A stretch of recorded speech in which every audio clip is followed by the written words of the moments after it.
I want you to know that it is human to feel awful, that you don't become a complete being by only ever feeling half your feelings, just the positive, happy, grateful, joyful ones all the time.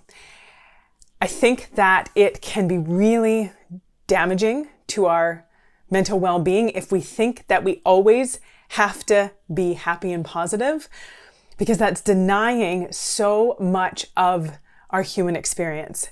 So today I'm going to talk about toxic positivity and how this can really wreak havoc on our psyches if we think that we are failing somehow as a human being if we can't always be positive. I think you're going to get a lot out of this one. Once I really understood this, it totally changed my life. I'm going to teach you what this is all about. If you're new here, welcome to our incredible little corner on the internet. Take a second, introduce yourself in the comment section below, and if you are back again, I am so glad to have you back. Say hello in the comments section below. And either way, if you haven't already, make sure you have subscribed to the channel. The button is about right down there. If you don't know who I am, my name is Kristina, and I'm a registered clinical therapist, a researcher, a coach, and the creator of my membership community, the Shift Society. I have a master's degree in counseling psychology, and I work to help heart-centered go-getter men and women break through the crap that is holding them back so that they can like themselves and their lives more every day. And believe it or not, I think trying to be too positive all the time is something that can really hold us back. I remember a few years ago, I was listening to this podcast, and it was a podcast all about becoming happier and being more positive and just finding all the joy in life. And it wasn't bad. Nothing that they were talking about on the podcast was bad, but it was really all about these simple little happiness hacks and gratitude tips and just these little things that we can be doing in our lives to make us happier. And I'm all for it. I'm all for things that can make us feel happier and make us love our lives more, absolutely. But I found after a while of just listening to this podcast of these surface little tips and these surface little things that we can do and this emphasis on being happy and positive all the time, I actually started to feel worse. I actually started to feel like whenever I wasn't feeling happy, whenever I was struggling, whenever I was feeling bad, whenever I was feeling down or defeated or deflated, that I was somehow doing something wrong. If I couldn't just positive my way out of it, if I couldn't just gratitude my way through it just like that, then I was somehow failing as a person. And I remember feeling this kind of sick, empty pit feeling in my stomach because I felt like I was doing something wrong. I felt like I wasn't being a good enough human being because I couldn't just be positive all the time.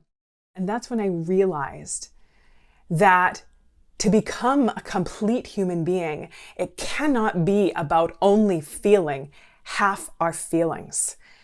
It has to include all of it. It is human to have awful feelings. It is human to experience all the feelings. And the more we think that we're failing or that we are not doing good enough, if we're ever struggling, the more those feelings come up and start to take us over. It's really counterintuitive that the more we numb, repress, or avoid our uncomfortable emotions, the more they push back. And then they often will show up in other ways. They'll show up through anger. They'll show up through passive-aggressive behavior. They'll show up by us distancing or isolating ourselves because we've got all this going on inside and we just keep shoving it down and we don't know what to do with ourselves. It can come up through body ailments, through sickness, through pain within our body. Those emotions get stored in there when we try to shove them down.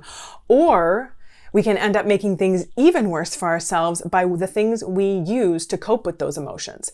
When we're not allowing ourselves to have them, when we don't know how to experience our uncomfortable emotions, we try to get rid of them as quick as possible by turning to things like drugs and alcohol and gambling and shopping and eating. Because we want to stop feeling awful. We think it's terrible and wrong to feel awful. And so then those things that we do end up creating bigger problems for us. And now we've compounded it just because we've told ourselves that we're not allowed to feel awful, and we actually often don't even know how to feel awful. Most of us have not been taught how to feel our feelings, how to just allow ourselves to process through an emotion. And so that, coupled with the societal pressure to be happy and positive all the time, is a recipe for disaster and actually even more misery. So what do? We let ourselves have our feelings.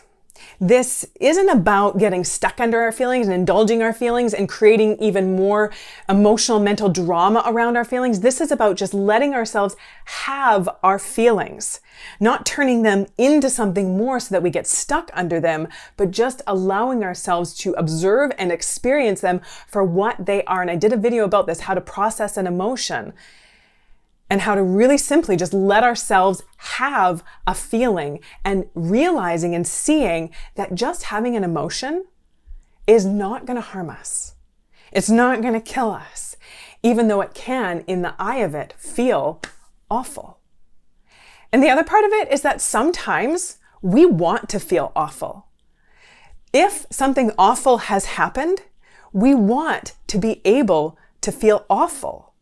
That is a normal human response when something awful has happened, to feel awful. And I think sometimes we think that like, oh, if I can't just snap out of it, if I can't just let it go, if I can't just get over it, then I'm doing something wrong.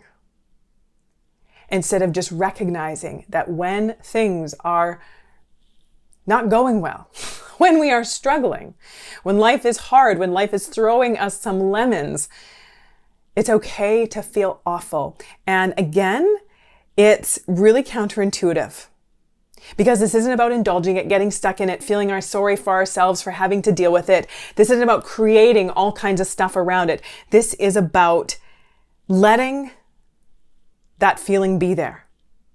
Letting ourselves have it, showing understanding towards ourselves, being able to use self-compassion and say, it's understandable I'm feeling this way. It's understandable I'm feeling awful right now because this happened, because X, Y, and Z, because my brain is telling me that that was a really difficult experience, that hit something in me, that hurt something in me. It's okay to feel awful in this moment. And again, counterintuitive, when we acknowledge and allow ourselves to have that feeling, the feeling just calms down. Because we're not resisting it, we're not indulging it, we're not making it bigger than it is, we're not creating a bunch of stuff around it, we're not pushing it away, we're not numbing and repressing it, we're just saying, hey feeling, hey emotion, I see you. What's going on? What's happening right now? What's coming up for you right now? Getting curious about it, letting it be there, and then, more often than not, it'll decrease. The intensity of that emotion doesn't actually last that long unless, like I said, we create all kinds of other mental drama around it. We attach a bunch of other meaning to it, or we look for all this other evidence to prove why this is something that always happens to us, and why things are so hard for us, and why everything in life is just so terrible all the time. If we do all that, then yeah, we're going to get stuck under that. But just allowing ourselves, I am feeling sad right now because this thing happened. I am feeling hurt right now because this. Whatever that is. And then, once we've created space for it, then we find the ground underneath our feet again. We feel more calm again. And then we can go into our brain and work it out, work through it, talk ourselves through it, engage in that really healthy self-talk, take the different perspective that's going to help us move through it. But if we try to do that right off the bat, if we try to just think positive or just change our perspective or just look on the bright side, if we do that immediately, you better believe that that emotion is just going to push back, and it's going to make things even harder. It's going to push until we let it be seen, until we create space for it, until we allow it to be there. The other thing is that we have to ask ourselves, why is it so awful to feel awful? Think about how many things you do in your life that end up creating bigger problems or end up even hold you back in so many ways, which is a problem in and of itself. when you're not showing up in your life, not going for your goals, not pursuing your dreams, not doing the things that are important to you, not speaking up and saying something when it is important to you, not setting your boundaries, not listening to yourself because you're scared of something that's going to come of it and you're going to feel awful. But why is it so bad to feel awful? Why can't we just feel awful and allow those feelings to be there? Because they are just feelings. They are sensations in our bodies that come in and pass through. When we stop fearing feeling awful, we have nothing to fear. And we actually start to feel a whole lot less awful. Because more often than not, it's the things that we do to prevent ourselves from feeling awful that usually make us feel even more awful. So letting yourself feel awful, not fearing it, not thinking it's this terrible thing, you can't handle it, you're doing something wrong for feeling it. It's a human emotion, like all of them.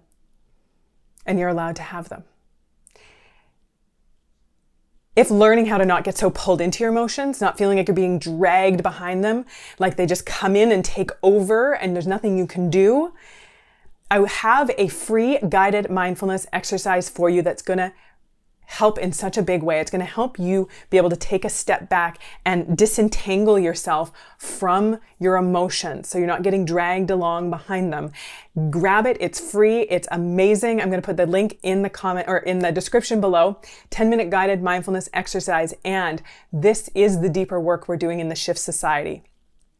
This is part of it. This is a very small part of it, but this is a key part of the work that we're doing in there is learning how to be with our feelings. And the link to get on the wait list is in the description as well. So make sure that you get on the wait list for that. So good to have you here. Share this out if you think other people need to know that they are allowed to feel awful. It's part of being human. Always so good to have you here. Until next time, take good care.